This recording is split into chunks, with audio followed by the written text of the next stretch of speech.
Support for this podcast comes from Frito-Lay and the 2023 Snack Bracket Championship. The Frito-Lay Snack-It Challenge is underway, and fans are voting on their favorite snacks to crown champion. We're talking about prime-time matchups between the best 64 snacks in the land. Will Ruffles Ridges reign supreme? Can Doritos defend their dynasty? Or will Smart Food use their smarts for a surprise upset? Only you can decide.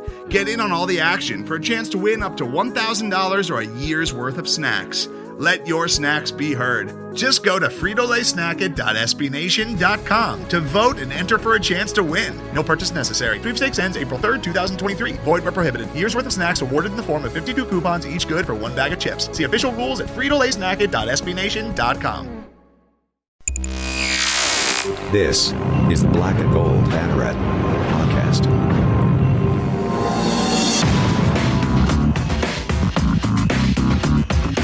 Now, here are your hosts, Jeff Sharon, Eric Lopez, and Brian Murphy. Welcome in, Jeff and Brian with you here on this Thursday, January 7th. No Eric today because, Eric's, I guess, well, he's not, I was about to say incapacitated, but like that sounds terrible. Like he's not incapacitated. He's just, we're doing this late, a little bit later than usual because we're just, this is as far as I'm going to go into on this. Okay, we're a little shaken up and a little pissed about the events that took place yesterday. So we didn't record the show on Wednesday night like we usually do. We just wanted a night to kind of sleep on things before we decided to dive back into the sports thing. It just didn't seem like it would have been appropriate yesterday, but it's slightly more appropriate today. But we realize that you come here for our podcast to get away from that all, and so we want to provide that to you, and so we shall. So, like I said, it's me and Brian. Brian, how are you? Hi, Jeff. How are you? Excellent today. Great. So we got a lot to talk about. We're going to talk hoops. Actually, we're going to talk not hoops because we had a bunch of some major schedule transfers with UCF, given some COVID-19 issues that have popped up, and we're going to talk about the women's team, their win over Houston, which is a big conference win for them against a team that is projected to be quite good in the American this year.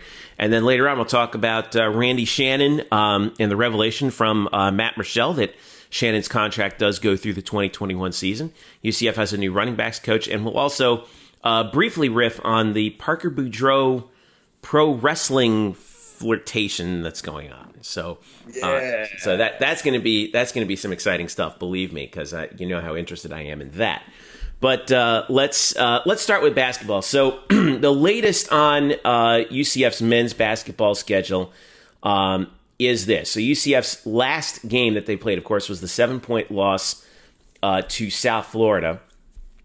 Initially there was supposed to be a game against Memphis 9 p.m. on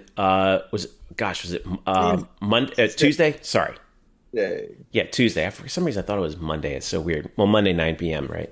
But it was supposed to be on Tuesday. That game got canceled, or postponed rather, with Memphis in town mere hours before tip due to COVID-19.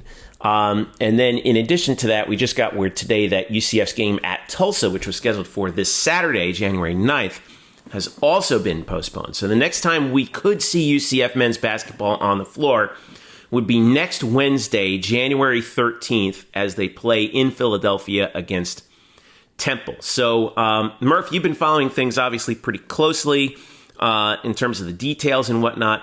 What is going on with the program right now?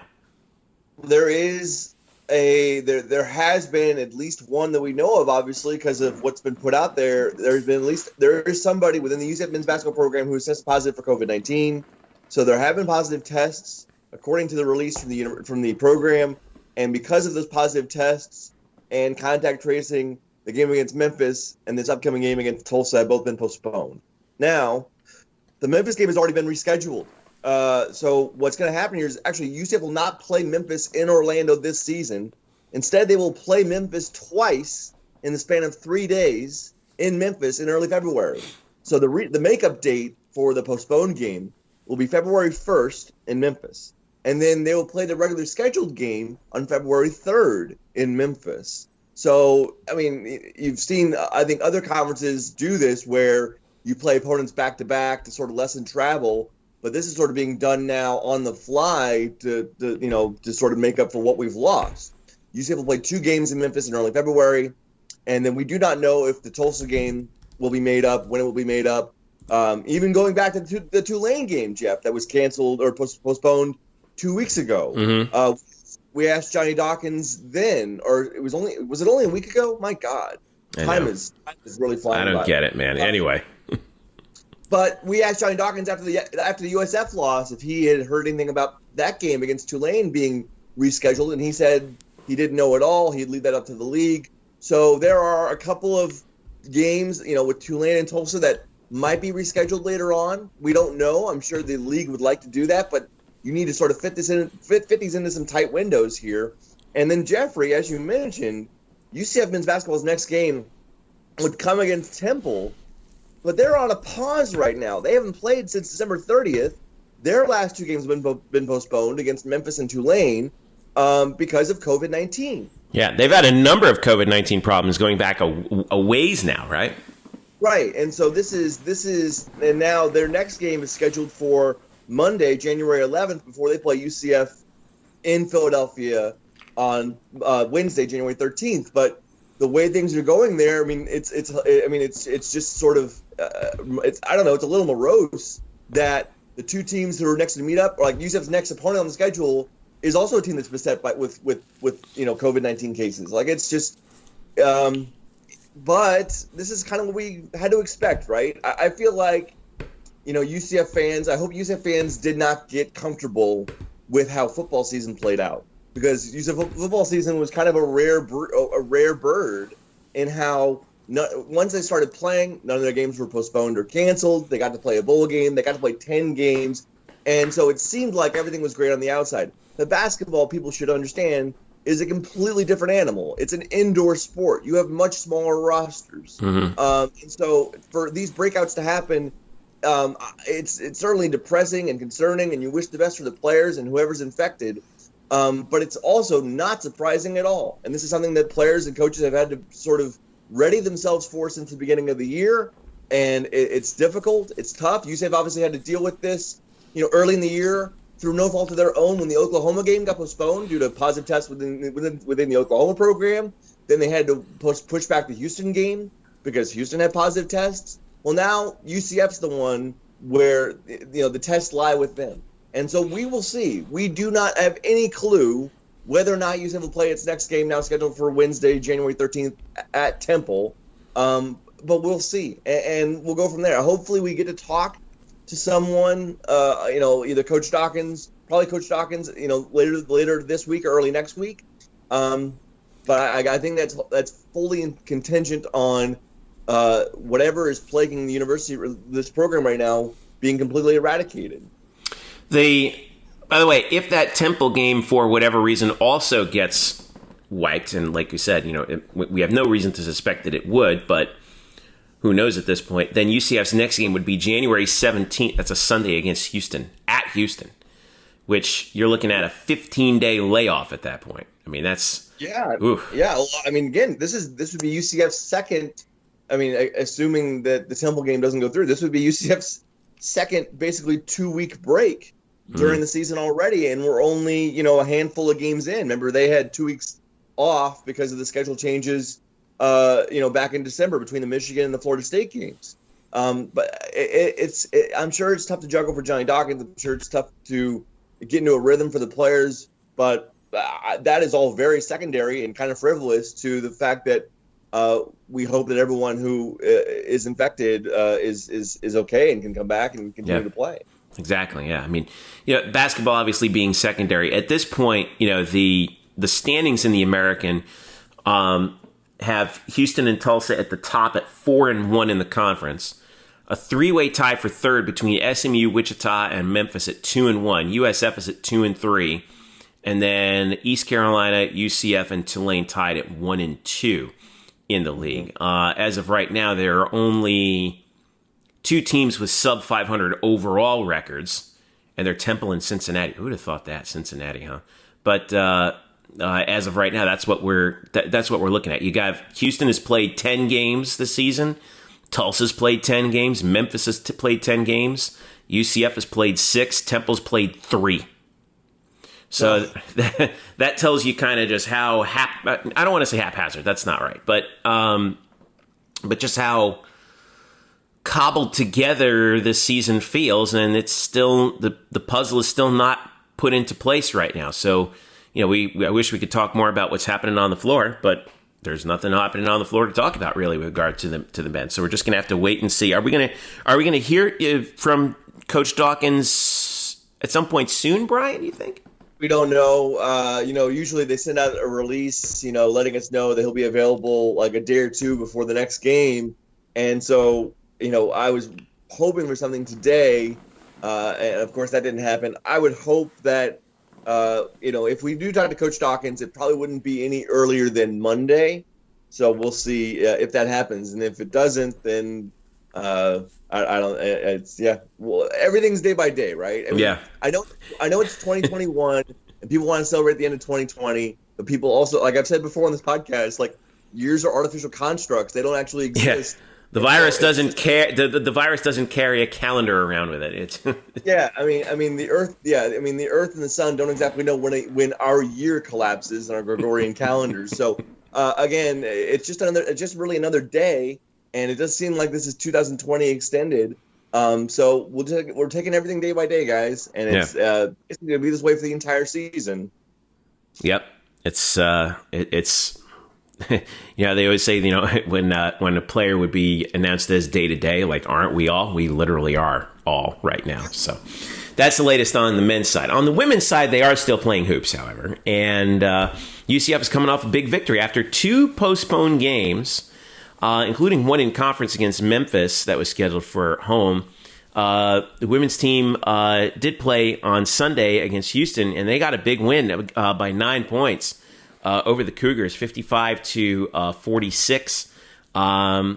They were down 2. Same thing, time and time again, Murph. This always happens with this team. They were down 2 at the end of 1. They were down 4 at the half. And then the defense just took charge. It took charge in the second half, particularly in the fourth quarter. UCF held Houston to 18 of 55 from the field, which is 32%, and 6 of 21 from beyond the arc. But what I thought was more impressive was they held no Houston player scored in double figures. Their leading scorer was Erica Sidney, who had 9 points, all on three 3-pointers. Meanwhile, 3 UCF Knights were in double figures. Tay Sanders, Diamond Battles, and Brittany Smith. Sanders was 5 of 13 and 7 of 11 from the line, 17 points and 10 rebounds. Great game for her. Brittany Smith was 5 of 7 from the field for 12. And Diamond Battles, even though she was 2 of 7 from the field, was 8 of 10 at the line. And that kept UCF out in front, even though they had a pretty poor shooting first half. They shot over 50% in the second half, just under 50% for the second half, 11 of 23 from the field, and took care of business against a pretty good Houston team, which was expected to contend in the American. And, here they are. They stand at 5-1, 3-0 in the conference, and they go to ECU. They go to Temple on Saturday. They're also scheduled to play at Temple on Saturday at 2 p.m. That game will be on ESPN Plus, at least as of right now. It's at Temple Saturday, at ECU Wednesday, before they're home for Cincinnati on Sunday, January 17th, and which should be a bit of a grudge match considering how UCF's season ended last year to Cincinnati in the American semis. So what are we thinking about this women's team right now? This is a good start, about as good as you can ask for. Interestingly, their only loss was to Florida Gulf Coast, and they got pretty well handled in that game by 13 points because Florida Gulf Coast shot the lights out. But with UConn now absent from the conference, this is the top contender right now, wouldn't you say? Yeah, and it's amazing how, I would, and how with how things change, the more they sort of stay the same for this program, which means that this team is still an amazing defensive team. Right now, it's top. You could say it's arguably one of the top 10 best in women's college basketball. They've held 4 of their 6 opponents to less than 50 points. Their opponents are shooting less than 35% from the field. I think they're top 10 in scoring defense on the year. And so it's just, there's a lot of room for error offensively when their defense is playing this well. And, I will say I got to see a little bit of USF's women's basketball team on Saturday, because they were playing the early game against ECU before the men came on with, the UCF game between UCF and USF on Saturday. So I got to see about the second half, really, of that USF game, and that's a very good team. And so I know that's the matchup that people will continue to look for toward the end of the year. And looking at them there, it was impressive. So certainly UCF has stood out, and I really, again, those matchups against USF are going to be fantastic. Yeah, and we're good. And it's a shame that we have to wait till the end of the season, because their first matchup with South Florida will be at home all the way on February 7th, basically a month from now, and then they play them again in Tampa to close out the season on March the 2nd. But in the meantime, by the way, some quick numbers on UCF's women's team, which I think has just been it's really interesting at this point.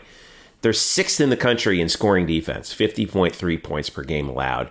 And even though their scoring offense has not been very good, they're averaging 58.2, which is 271st. Oh, yeah. This is don't tell Coach Abe this. UCF is actually 24th in the country in 3-point field goal percentage, 38.8%, which is really good. And they're 34th in the country in field goal percentage defense. They're holding teams to 34.7% from the field, which is that's not off the charts great, but that's really good. I mean, if you're holding teams to 1 basket out of every 3 shots they make, that's gonna bode well for you. Even if you're shooting, as UCF is, about 43%, which is in the top 100, not bad, but not great either. So that's how they've been winning. I mean, the defense has really been something. So that's been this. They've been a fun team to watch to this point. And again, hopefully they can get their game in on Saturday against Temple. By the way, standings check: UCF 3-0, USF 5-0, Temple 3-0. So there's your 3 undefeated teams at the top of the league. And USF, of course, is number 18 and 19, or 19, depending upon which poll you look at least at this point. We don't have anything from the net officially of yet, but this is a big 2-game stretch, because it's Temple 3-0 in the conference, ECU 3-2 in the conference, and they're 4th. So if UCF can get these 2 road games taken care of, that's going to bode well for them going forward, because they have Cincinnati at home. Cincinnati's kind of off to a struggling start right now, 1-3 in the league. The SMU game for the 20th was canceled, and then UCF goes to Houston, who's 2-2 again. So they get another shot at the Cougs on January 23rd. So another shot at. By the way, Ronald Huey, the head coach of Houston, was an assistant here under Joy Williams, and they held Brittany Onyeje, who was on UCF before she transferred. They held her pretty solidly off the bench. She was one of their leading scorers. So that's how big that win was. So it's a good stretch for UCF right now coming up. And the schedule it doesn't have many easy spots until after that first South Florida game in the early part of February. So it's gonna be a interesting ride. Let's see what they can come up with here with these games coming up on the road. Let's take a break. Obviously, this will be a shorter show than you're normally used to. Not the least of which because Eric's not here, constantly, going on and on. God, he goes off on tangents. No, that's a little bit just think of the fights you guys are missing out on getting into right now. I know. This is remarkably it's so easy going. We're not fighting with each other. It's great. All right. We'll be right back. We're going to talk a little bit about football coming up. Randy Shannon's contract. We now have some information on that. UCF also welcomes a new running backs coach, and Parker Boudreaux Is he going to be a pro wrestler? Talk about that and more when we get back. It's the Black and Gold Banneret Podcast. We'll be right back. Today's episode is brought to you by Cars.com. With over 2 million vehicles and 50,000 more added every day, Cars.com will match you with the perfect car for you, your budget, your life, your style. And if you're ready to say goodbye to your current car, Cars.com will get you an instant offer to cash it in. Just start by entering your license plate and get matched with a local dealer who will write you the check. So whether you're looking to buy or sell, just go to Cars.com. It's magical. All right, welcome back to the show. Jeff and Brian with you here. Make sure you follow us on Twitter at UCF_Banneret. Also at Facebook.com/Black and Gold Banneret. We are SB Nation's home for your UCF Knights. One of the stories we have up there, actually got to give credit to Matt Marshall of the Orlando Sentinel on this, who did the legwork, and he deserves credit for it. But as we talk about football, we finally know what the status of Randy Shannon's contract is. Thanks to Matt for pulling up a public records request. Actually, he had to do it for the Orlando Sentinel. Turns out, this is from the article, that Randy Shannon signed a 2-year deal in February that keeps him under contract through January 31st, 2022. The agreement had not been previously reported. If the school were to fire him without cause, UCF would owe him 100% of his $1 million base salary. Let's see, what else do we have here? So, obviously, let's be real here. There have been a lot of fans who have been upset about the defense's performance this year. Blown leads, giving up a lot of points, and UCF's defense was not very good this past season by the rankings. Nonetheless, there were plenty of opt-outs, and then there was also the incident over the fall where 4 starters were kicked off the team. According to the article from Matt, this is what I think was amazing. 12 UCF players earned their first career starts on defense during 2020, which tells you a lot of maybe some of the depth issues that UCF was dealing with there. But now at least we know that Shannon will be here through the 2021 season. Now, Brian, I went back and I looked at the numbers for UCF's defense per possession. You can see that on blackandgoldbanneret.com. What I thought was interesting was this. UCF gave up some rather high numbers in terms of giving up scoring, but they actually caused more turnovers this past season than they had the previous season. And as we know, 2019, that was a pretty good year for UCF's defense. But even though their stop rate was 12 percentage points lower than it was the previous season, their takeaway rate was 7 percentage points higher. So what does that mean? Well, obviously they gave up a lot of points, but they did a lot of what Randy's defensive scheme expects them to do with the offense on the field for so short.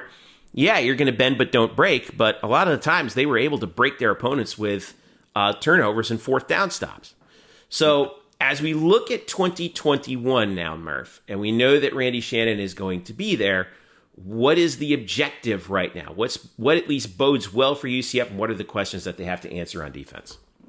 Well, in terms of personnel, again, I think we mentioned this after the bowl game, is I am just so fascinated as to see what happens with their secondary, because you have basically the development of the young freshman corners, like Corey Thornton and Justin Hodges, Devontae Brown, but then also working in more of Devon Wilson, who came in and got his eligibility midway through the year and was able to play at nickelback, and also replacing Richie Grant at safety. Like Eric said last week, it's not easy or often that we have to replace a Thorpe Award finalist, which I believe that award is being given out tonight on Thursday, if I'm not mistaken. And so how UCF has to really rebuild, and that maybe not rebuild the entire secondary, but also they certainly rebuild their safety position, and then see how the corners grow, I think is the most pressing question. But I think, Jeff, that the because we've seen that now Randy is back for another year, I know people are perturbed, to put it lightly. I think you're going to see more of that, just sort of like heavy pressure style, very advantageous. And again, like you said, try to, end possessions early with a turnover. And that's going to lead to some gambling. And sometimes you're going to lose on gambling. And so if people, haven't liked that strategy, then they're probably going to not like it next year either. Because I think it's still going to be the same. I don't think Randy's going to all of a sudden change, fundamentally what his philosophy is on defense, next year all of a sudden. That doesn't mean that this defense is going to be just as bad, or people should be worried that it's not going to improve. Like year to year, things change so drastically inside a lineup. Players evolve at different rates. Guys come onto the scene and have their star turn when maybe it wasn't expected. Things happen. And so I would just say, look, he's back for another year. That probably means to me a lot more turnovers, a lot more tackles for loss, probably some busted coverages, probably some plays where guys are out of position because they're gambling. But it is what it is. That's sort of what you buy in for with this defense. And you would hope that with the guys who are back, which are quite a lot, there are quite a lot of guys who are back. Talented guys too. Yeah, I mean the frontline guys, the guys on the defensive line, a lot of those guys are back. Eric Gilliard and Tatum Bethune and Jeremiah Jean-Baptiste are all back. So there's a lot of the personnel is back. And so you imagine another year in the system. They're full-time starters. There's no interruption during the year, hopefully, with anybody getting kicked off the team. Pray not. And you would hope they'd be better. And I think people should leave. People should have an open mind to consider that. I think people saw this headline and then go, "Oh my God, it's not. It's going to be another awful year on defense." Like, no, this team has been good with Randy Shannon as its DC as of like a couple of years ago. Like, I don't think all of a sudden now he's a bad defensive coordinator or he runs a bad system or he's got bad players. I think the players are fine. I think this was a total year of adjustment in more ways than one for so many. You talked about the youth movement and how many freshmen played. That's hard to do for these guys, especially in this kind of year where COVID changes everything. COVID dictates everything. So I saw that when I saw that from Matt. I was like, okay, fine. At least we know now, because we'd wonder now aloud, openly, whether or not there would be a change coming. I think I said that it probably would be because UCF wouldn't pay him this much money in a pandemic. But, well, it turns out they will. So it is what it is. Yeah. Well, I mean, let's take a look at this, though, right? I mean, we know about the numbers from this year. Many, many moons ago in 2019, Brian Murphy, UCF's defense was 32nd in total defense, 26th in passing yards allowed, and 3rd in team passing efficiency defense allowed. And they averaged giving up 23 points per game.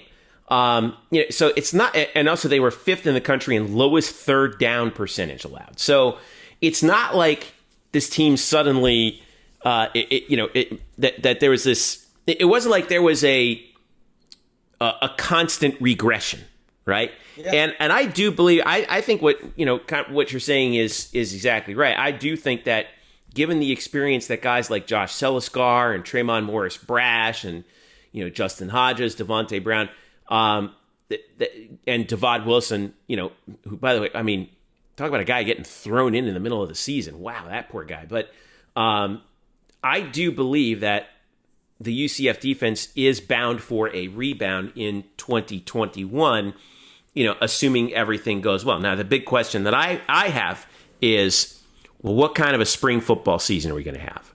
How much of a summer practice are we going to have? Because remember, this past year, there was no spring practice, and there was barely anything over the summer. So because of the pandemic. Now, again, a lot of that's out of UCF's control, and everyone also is. Well, I shouldn't say that, because not everybody is dealing with the same issue, because it varies from state to state what is allowed and what isn't. So, it's entirely possible that we could look back at 2020 and just say, yeah, that was the COVID year. Yeah. So possibly. And again, like when you're in this league, which is really a pass-heavy league, and you've got freshman corners and now you're playing a backup safety after half a year, your pass defense is probably going to get a little exposed. Yeah, it's probably it's not what you want. Not what you want. It's, to quote you, who quotes Joe Girardi all the time, but at least we know that Shannon will be there. The players will have these young players who he brought in will have another shot at redeeming themselves from 2020, and I'm hoping to get some of those offensive numbers up there for the 2020 season in the possession numbers fairly soon. But all right. But again, I wanted to give props to Matt Michelle for doing the legwork on that. That's not easy, and he was able to pull it off. All right. Moving right along. New running backs coach. So now UCF did lose their previous running backs coach. Now, who did they bring in here, Murph? They brought in Matt Merritt, who was the running backs coach at James Madison on the FCS level for the past 2 years.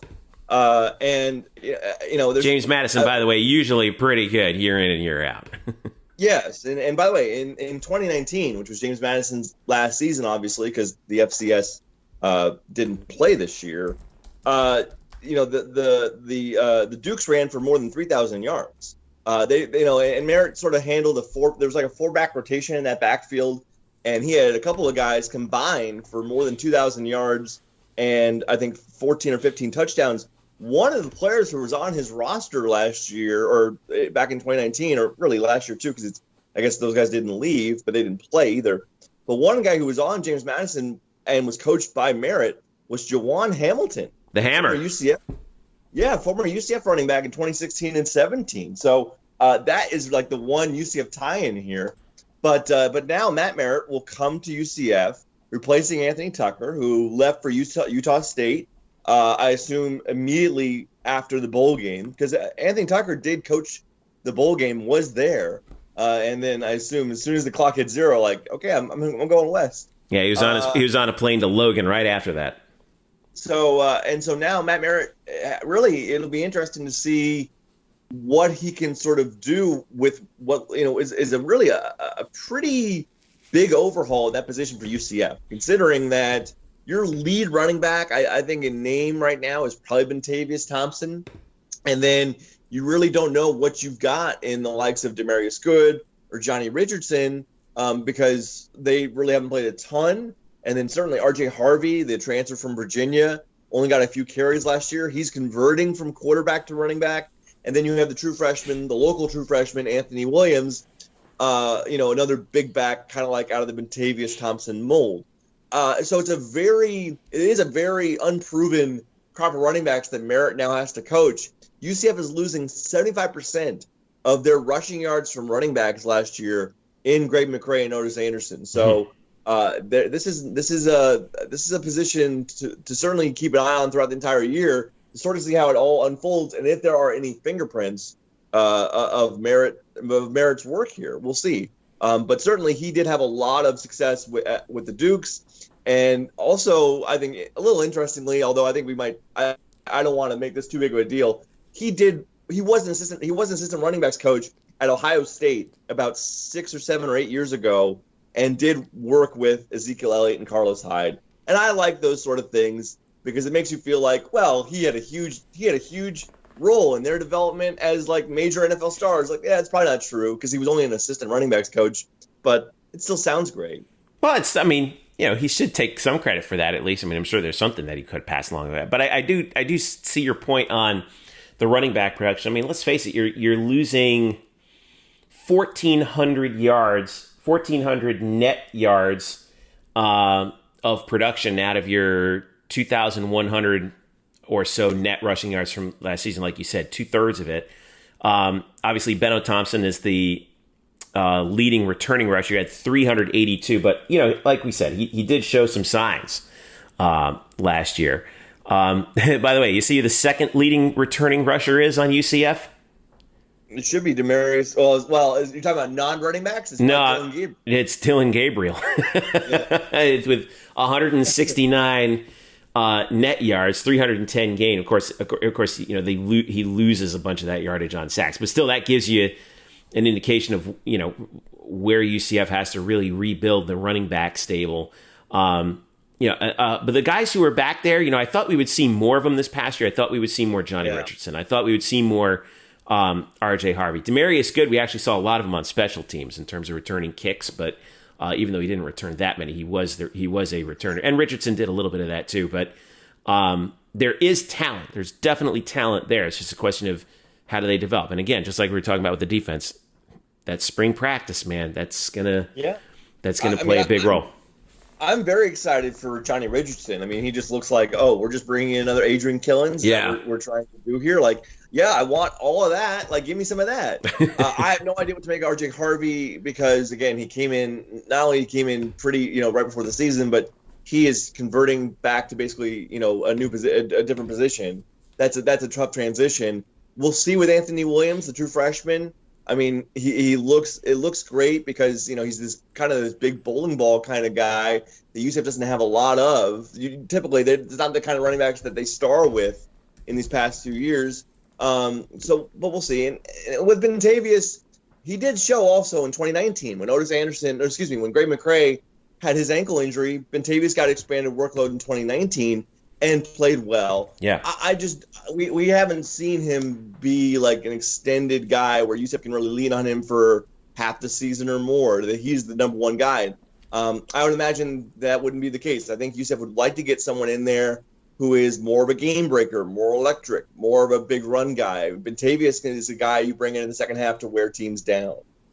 Yeah, he's kind of a little bit more of a bruiser in the mold of like a Taj McGowan, like that we saw a couple years ago. And I know the fans, and I'm one of them. I get excited every time I see that guy carry the ball because I think he's super talented, and it's just he has so much potential. But again, with a lot of the cases with the UCF, because they sub so much on offense, it's running back by committee. So, and this is a team that last year, even with all that, they were 25th in the country in rushing offense, 210 yards a game. So, is there going to be a fall off in production? I don't know, but these guys are going to get the ball. So. We'll have to see how they develop. All right, last story before we go. Parker Boudreaux has been in the news this week, and this is a fun one. I really do wish we had Elo in here to break it down because then we'd be going on for a while. But Eric wrote a post on the site. Could Parker Boudreaux be leaving for UCF for a pro wrestling career in 2021? Paul Heyman, the legendary Paul Heyman, longtime, on-stage manager for WWE, he's involved in talent development, is basically retweeted Parker Boudreaux over the week, and Boudreaux put up a picture of himself, flexing, and said 2021 is going to be something special. And then Paul Heyman retweeted that and said, his tweet's not a prediction, it's a spoiler. Save this hashtag hustle tweet for future historical reference. And then he tagged Parker Boudreaux in there. So, and then in addition to that, Murph, you guys were, you being the pro wrestling magnate that you are, they found some more information out and around about Parker Boudreaux floating around the internet with regard to pro wrestling. What'd you find out? Yeah, so Parker did this interview with Lucha Libre Online, which is, it's in Spanish. So turn on your Google Translate if you're not bilingual. But in it, they have an exclusive interview with Parker Boudreaux and sort of labeling him the next big thing. Which again, when I would say Parker Boudreaux's I don't know if it's his idol, but when Brock Lesnar came into WWE, that was his nickname too, the next big thing. And certain people have been drawing the lines between Parker Boudreaux and Brock Lesnar because they look so much alike. But Parker Boudreaux says in this interview about, they ask him whether or not he has, any intentions to join a wrestling company. And Parker says, quote, "I can't say much about this, but I'll be joining a professional wrestling company."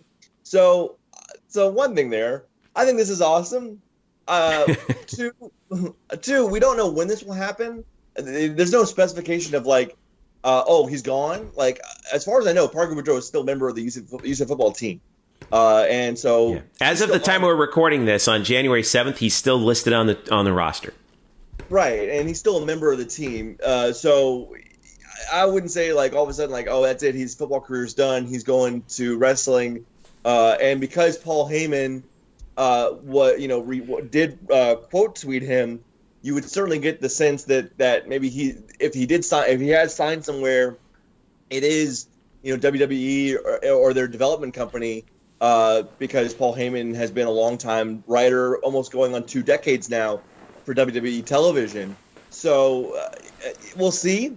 I wouldn't say that this is the end of Parker Boudreaux's football career. We don't know, but certainly we're going to see Parker Boudreaux in a WWE or NXT ring in relative near future, and that's going to be I can't wait. That's going to be interesting. Great. Yeah, it's going to be great. I mean, we know this guy is a huge wrestling fanatic.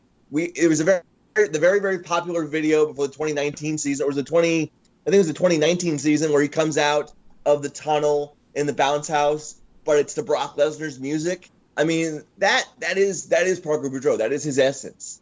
And so we'll see what happens, but it certainly, it definitely sounds like his future. He has a future in wrestling. We'll see when it starts. We have no idea.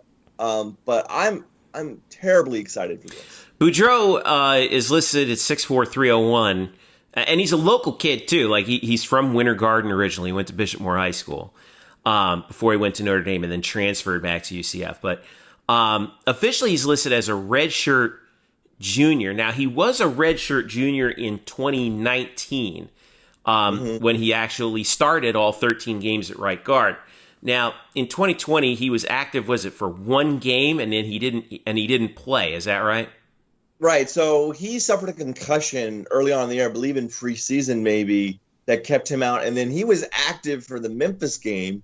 And I remember, I saw him there. I saw him suited up on the sidelines. He put out a tweet before that game saying he was, back ready to roll, but he didn't play in that game. And then really, Jeff, we didn't see him again.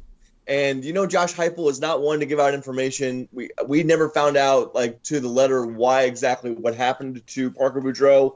We do know that he didn't opt out technically of the season because that's what Heupel said. We didn't see any announcement of that. So no, but after that Memphis game, we didn't see him again. But he is technically still part of this team. All right. And should he come back for 2021, he would be a redshirt senior, from what I meant, because he retains that year of eligibility from 2020, unless of course he actually redshirted, which I again we've seen no indication of that, and then also he was a redshirt at Notre Dame. So he could have also. I mean, again, this is kind of speculative, but maybe he gets a medical redshirt because of whatever forced him out this year was a medical reason. Again, he did start the year with a concussion. And maybe that persisted. I don't know. Yeah. Or maybe we see him at NXT in the next couple months. We have no idea. Parker, tell us what's going on with you, man. We want to start printing the T-shirts. I mean, this is gonna be great. It feels like he's a natural fit. We've talked about. He's got the look. He definitely has the look. He's got the. Everybody knows he's got the look. I would say also. We've talked to him a few times, and he's not the most like bombastic talker as far as you want a guy on the mic who sounds great. But who knows? Because when people are talking to us, after practice, they're all sweaty and they're tired, and they're football players, and they've been coached up not to say anything. But we know through his social media channels that Parker Boudreaux has a massive personality. And so I don't think there'll be a hard transition for him to become, obviously, the physical skills, the physical build is there. We'll see if his, the skills are there too. But also on the mic, which is so important, I don't think he's going to struggle at all. I think that personality is going to shine through, and that's another reason why he's going to, he's a hot commodity. I mean, people are talking about Parker Boudreaux. I mean, and it's not about football. Yeah. So, if what happens, what we think may happen, actually does happen, boy, it's going to be pretty exciting. Here's what I want, and I wish we had Lopez on to talk about this, because I would kill for an NXT Parker Boudreaux Cal Bloom showdown. We might get it. And look, this story doesn't really have an expiration date right now, so I'm sure when we convene next week, we can have Eric go deep on this anyway. We may. Eric is probably going to demand that we dedicate an entire show to this. So. And we'll probably have extra guests involved. I don't know. Listen, I just wanted to mention it, and then put it in your back pocket. if what goes down, we're gonna talk about it even more, I'm sure. So, but anyway, yeah, this is gonna be it's gonna be a story that we follow, and like you said, Parker is such a personality as big or bigger than he is, and he's 6'4", 301. So, boy, that's gonna be fun to watch. All right, let's go ahead and wrap this thing up, Murph. Like I said, hey, we got it was a quick show. We actually achieved our objective here. So, what are you doing this week? What do you got coming up? What's on your radar? I can't wait to watch some UCF alums in the NFL playoffs. Right, we've got Gabriel Davis with the Bills. Yep. Possibly Matthew Wright with the Steelers. I know that Chris Boswell is practicing this week, so we'll see what happens there. But Matthew Wright. How about Matt Wright as a rookie? A perfect 8 for 8. Yeah, no, he's 10 for 10 now. Oh, 10 for 10. Excuse me. Okay. Yeah, well, I think I believe he's only 4 for 4 on field goals, but if you include extra points, it is 10 for 10. He made a couple of 46-yarders in Week 17, which would be his NFL career long in his rookie year. So yeah, I mean he's shown himself at least deserving of an NFL roster spot. So there's that. But so I'm excited to see that. Gabe Davis had one of the best games of his NFL career, catching the 2 longest passes of his NFL career, 51 yards, 56 yards, the latter one for a touchdown in Week 17 against the Dolphins. Sorry, Eric. And so yeah, I'm looking forward to that. And then we'll see what happens over the weekend with UCF basketball, if there are any other pronouncements regarding the Temple game, and we'll see. Hopefully, like I said earlier, hopefully we get to talk to Johnny Dawkins on Monday, and we'll also have to ask about Isaiah Adams, because Isaiah Adams didn't play in that USF game, was ruled out with a non-COVID illness, as I was told before tip-off. And when we talked to Johnny Dawkins after this past Monday before the Memphis game, he said then he didn't know whether or not Isaiah would be able to play, called him a game-time decision. So we'll see if he's back for the Temple game next week. But we'll also get to see if they're going to play next week. Yeah, we don't know. So, we're hoping that all of this gets cleared up soon so that we can get back to basketball. We just don't know, at least at this point. But, as we're in a holding pattern, and that's with the other spring sports also. We should be seeing some schedules dropping pretty soon. We've already seen the volleyball schedule pop up, and we're waiting on soccer and baseball and softball as well. I don't know what the holdup is. I mean, I can speculate, but like baseball had its schedule out for the 2019 season, or excuse me, for the 2020 season, they had their schedule out around December 2019. Like, guys, it's January. We got to go, right? We got season starting in 6 weeks. We got flights to book. I mean, we got to figure this thing out. But hey, 2021, man, here we go. So, all right. Once again, if you want to follow us, you certainly can at UCF_Banneret on Twitter. Also, Facebook.com/BlackandGoldBanneret. And, of course, at blackandgoldbanneret.com. If you like the show, please leave us a like and a comment wherever you listen to your podcast. If you're listening on an Apple device, make sure you leave that on the Apple Podcast app. If you listen on an Android device, whichever podcast app of your choice, please leave a comment and leave us a rating as well. Sorry, Eric. We'll talk more about Parker Boudreaux next time around. But for all of us here at Black and Gold Banneret and Brian Murphy, I'm Jeff Sharon saying thank you so much for listening. Enjoy the week, and we will catch you again next week here on the Black and Gold Banneret Podcast. We'll see you then.